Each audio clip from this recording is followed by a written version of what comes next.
Threatened us with a gun. James pleaded guilty. Threatened us with a gun. James pleaded guilty. Threatened us with a gun. James pleaded guilty to another 2 years in prison. James appeared by video link in a Saskatchewan court today and pleaded guilty to new sexual assault charges.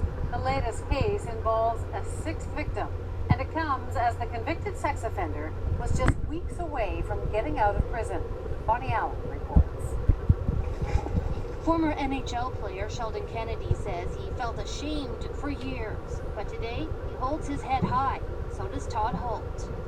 Both victims of Graham James, here to support another. We can't identify him. James pleaded guilty to abusing him repeatedly while coaching the Swift Current Broncos.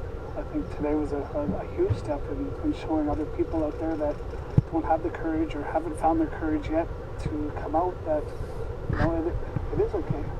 In the late 80s and early 90s, James was a rising star behind the bench. Junior players eager to become his chosen one on ice, targeted by a pedophile. What I would have never ever thought come up to me. And Kennedy was the first to go public. In 1996, he revealed how James had sexually abused him hundreds of times. we got to remember that when I was abused, Graham James threatened us with a gun. James pleaded guilty to molesting Kennedy and 2 other players. He served 2 years in prison. He was pardoned and coaching in Europe when more than a decade later, Calgary Flames superstar Theo Fleury broke his silence. You're so afraid.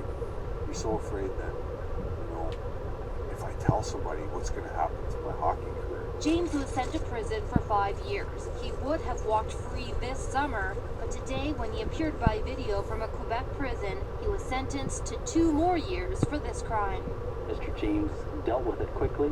He got it resolved. He's doing the very best he can, and I truly believe he's trying very, very hard.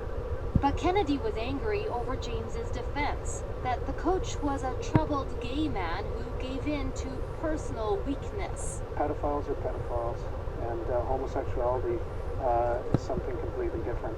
I think that as a society, we need to make that very clear, that there is no connection between the two. Graham James' defense lawyer says the convicted pedophile intends to work with coaches and teachers to help them avoid his mistakes. His victims say they're appalled by that idea. Bonnie Allen, CBC News, Swift Current. The RCMP did something last year that they'd never done before. Under pressure to take